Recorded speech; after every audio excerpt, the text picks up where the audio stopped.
நண்பர்கள் அனைவருக்கும் வணக்கம். நாம் இதுவரை யாரினுடைய உதவியும் இல்லாமல் தனித்து நின்று சுயேட்சையாக இயங்கி வருகிறோம். இந்த ஆளும் திராவிட முன்னேற்ற கழக அரசினுடைய அராஜகத்தை எதிர்த்து களமாடுவதற்கு அசாத்திய துணிச்சல் மட்டும் பத்தாது, அடிப்படை கட்டமைப்பு வசதிகளையும் நாம் வலுப்படுத்த வேண்டிய தேவை இருக்கிறது. அதனால் தங்களால் இயன்ற பங்களிப்பை விதைகளை இயக்கத்திற்கு செய்யுமாறு கேட்டுக்கொள்கிறோம். நன்றி.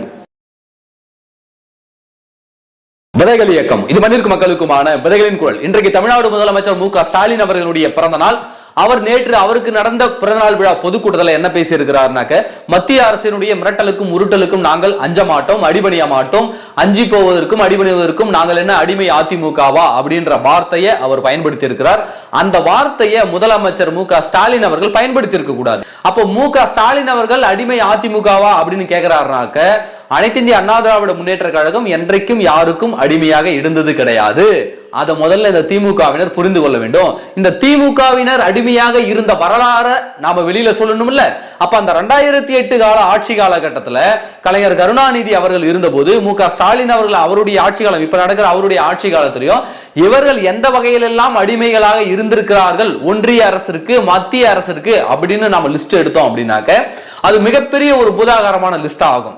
ஏன்னா பிரதமர் மோடி அவர்கள் தமிழ்நாட்டுக்கு வரும்போது வெக்கமே இல்லாம வெள்ளக்கொடையை புடிச்சுக்கிட்டு போன முதல்வர் தான் இவரு. எதற்காக இந்த தொடர்நடிகை ஸ்டாலின் அவர்களுக்கு அந்த வெள்ளக்கொடையை தூக்கி எடுத்துக்கொண்டு போக வேண்டிய அவசியம் என்ன? ஏன்னாக்க ஒருவேளை ஸ்டாலின் கருப்பு கொடையை தூக்கிட்டு போயிருந்தாரு அப்படின்னாக்க அவருடைய உடன்பிறப்புகள் இருக்கிறாங்கல்ல, அந்த 200 ரூபாய் கொத்தடிமை கூட்டம், அந்த கொத்தடிமை கூட்டம் என்ன சொல்லி இருக்குன்னா, பாத்தியா பிரதமர் மோடி அவர்களுக்கு எதிர்ப்பு தெரிவிக்கும் விதமாக எங்க முதல்வர் கருப்பு கொடையை எடுத்துட்டு போயிட்டாரு அப்படின்னு இவனுங்களா பேச ஆரம்பிச்சிருவாங்க. இவங்களுடைய கதை என்னன்னு தெரியும்ல மு க ஸ்டாலினுக்கு. இந்த கொத்தடிமை கூட்டம் என்ன பண்ணுன்னு தெரியும்ல. அதான் வளர்த்து விட்டுருக்கானுங்கல்ல, ரூபாயை தூக்கி போட்டா கொலைக்கிறதுக்கு நிறைய இணையதளத்தெல்லாம் நிறைய கைகுலிகள் இருக்குல்ல, அவனுங்களாம் எப்படி கொலைப்பானுங்கன்னு தெரியும். அப்ப ஆஹா எங்களுக்கு ஆப்பு வச்சிடாதீங்கடா, எங்களுடைய பொழப்புக்கு ஆப்பு வச்சிடாதீங்கடா அப்படின்னு சொல்லிட்டு தான் முதல்வர் அன்னைக்கு வெள்ளக்கோடைய சாவாசமா தூக்கிட்டு போய் பிரதமர் மோடி அவர்களை வெக்கமே இல்லாம வெள்ளக்கோடையை பிடிச்சி வரவேற்றாரு. அந்த வெள்ளக்கோடை என்பது ஒரு சிம்பாலிக். என்ன சிம்பாலிக்னா, நான் உங்க கூட சமாதானம் போகாம போறேன், தமிழ்நாட்டுக்கு வந்திருக்கிற மத்தவெல்லாம் கோபேக்னு சொன்னாலும் நான் சொல்லல, அது வெளியில பண்ற பில்டப் அப்படின்னு சொல்லிட்டு காலில் விழுந்த கதை தான் அது. உலகத்துல எவனாவது வெள்ளக்கோடை புடிச்சுக்கிட்டு போயிட்டு வரவேற்றதை எங்கேயாவது நம்ம பார்த்திருப்போமா? எங்கேயாவது அப்படி ஒரு காட்சி இருக்கிறதா? அப்படி ஒரு வெக்கங்கட்ட செயலை செய்தவர் தான் இந்த மு க ஸ்டாலின் அவர்கள். அது மட்டும் இல்லாமல் இந்த கலைஞர் கருணாநிதி அவருடைய ஆட்சி காலத்துல, அந்த 2008 ஆட்சி காலத்துல காங்கிரசினுடைய கொத்தடிமையாக இருந்தது இந்த திராவிட முன்னேற்ற கழகம் அப்படின்னாக்க மிகையாகாது. ஏன்னாக்க கலைஞர் டிவியில அன்னைக்கு கலைஞர் டிவி அந்த கட்டிடத்துல கீழே பேச்சுவார்த்தை நடக்குது, மேல ஐடி ரைடு நடக்குது. அப்ப மேல ஐடி ரைடு நடத்திக்கிட்டே கீழே பேச்சுவார்த்தையை நடத்துறாங்க. கிட்டத்தட்ட 63 தொகுதிகளை திமுகவினர் என்ன பண்றாங்கன்னா தூக்கி காங்கிரசுக்கு தராங்க. யாருக்கு பயந்துகிட்டு அந்த 63 தொகுதியை தூக்கி கொடுத்தீங்க? இப்ப சொல்லுங்க, யாரு தொடர்ந்துட்டீங்கன்னு?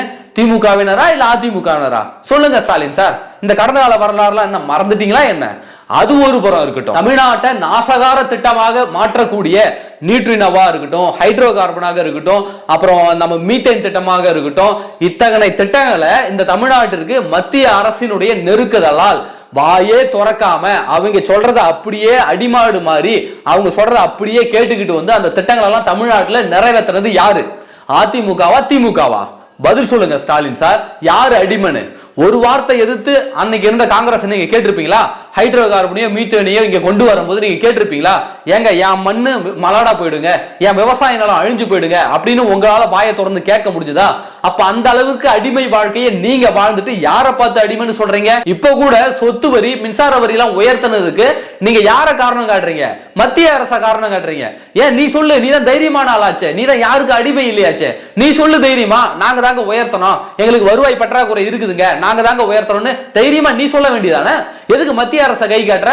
அப்ப இப்ப சொல்லு, யாரு பயந்தாங்கோலி, யாரு தொடர்நடிகை? சொல்லுங்க தொடர்நடிகை ஸ்டாலின் சார், சொல்லுங்க, பதில் சொல்லுங்க எங்களுக்கு. அப்ப யாரை பார்த்து அடிமைன்னு சொல்றீங்க நீங்க? உங்க கதை இப்படி இருக்குதுனாக்க உங்க தகப்பனாருடைய கதை இதுக்கு ஒருபடி மேல.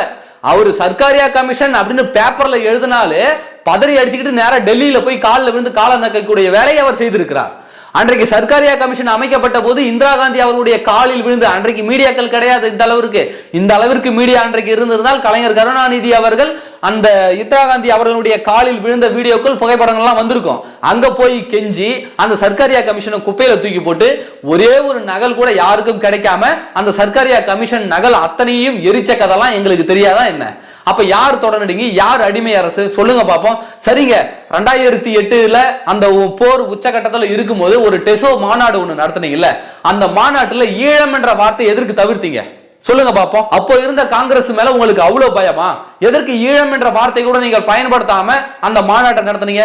அந்த டெசோ இயக்கம் எதற்காக? ஈழத்தமிழர் விடுதலைகளுக்காக, அங்கு நடக்கக்கூடிய போர் குற்றங்களை சர்வதேச அளவுக்கு கொண்டு போய் சேர்க்கணும்ன்றதுக்காக தான் அந்த டெசோ மாநாடு எல்லாம் நடத்துனீங்க, அந்த டெசோ அமைப்பு வச்சீங்க. அதுல ஈழம் என்ற வார்த்தையை தவிர்த்தது ஏன்? ஏன் திராவிட முன்னேற்ற கழகம் தவிர்த்தது? இதுக்கு பதில் சொல்ல முடியுமா?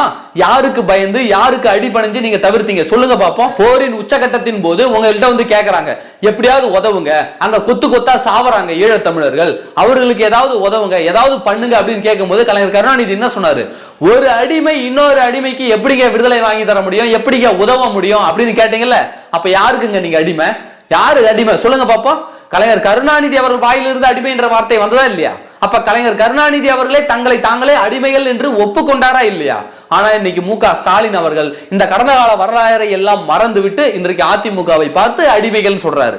என்ன ஸ்டாலின் சார், பேசும்போது வார்த்தையை பார்த்து கவனமா உங்க கடந்த கால வரலாறு என்ன என்பதை பார்த்து பேசுங்க. இங்க என்றைக்குமே அனைத்து இந்திய அண்ணா திராவிட முன்னேற்ற கழகம் யாருக்கும் அடிமையாக கிடந்தது கிடையாது. சரி, அந்த முல்லை பெரியாறு அணை விவகாரத்துல என்ன பண்ணீங்க?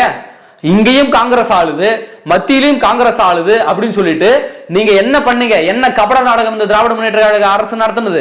கேரளாவிலையும் காங்கிரஸ் அரசு இருக்கு, மத்தியிலையும் காங்கிரஸ் அரசு இருக்கு. இவங்கள்ட்ட போய் நம்ம என்னடா கேட்கறது? இவங்க கூட நம்ம கூட்டணியில இருக்கிறோமே, இவங்கள்ட்ட மத்திய அமைச்சரை நம்ம புடுங்கி வச்சிருக்கிறோமே, ஏதாவது ஆப்படிச்சிருவானோ அப்படின்னு சொல்லிட்டு தமிழர்களுடைய உரிமைகள் அத்தனையுமே நீங்க மறுத்திருக்கீங்க. முல்லை பெரியாறு அணை விவகாரத்துல கிட்டத்தட்ட 45 வயதாக்களை அன்றைக்கு இருந்த திமுக அரசு வாங்கி இருக்கிறது ஆஜராகாம. அதனாலதான் நமக்கு முல்லை பெரியாறு அணையினுடைய மிகப்பெரிய உரிமை நம்மளுடைய கையை விட்டு போவதற்கு அதுவும் ஒரு காரணமாக இருந்ததுன்னா மிகையாகாது. அப்ப நீங்க யாருக்கு அடிமையாக, யாருக்கு பயந்துகிட்டு நீங்க ஆட்சியில் இருந்தீங்க? அது தெரியுமா ஸ்டாலின் சார்?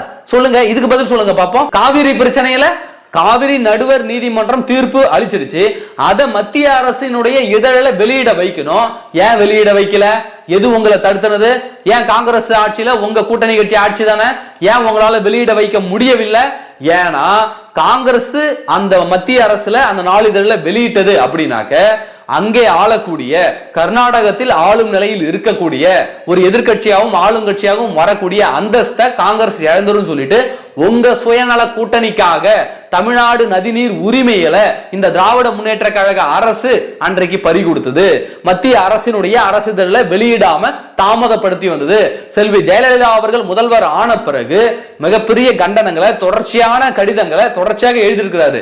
காவிரி நடுவர் நீதிமன்ற தீர்ப்பை மத்திய அரசினுடைய அரசிதழ வெளியிடணும் அப்படின்னு சொல்லிட்டு தொடர்ச்சியான பல கடிதங்களை அனுப்பி பல அழுத்தங்களை கொடுத்த பிறகு வெளியிடப்பட்டது.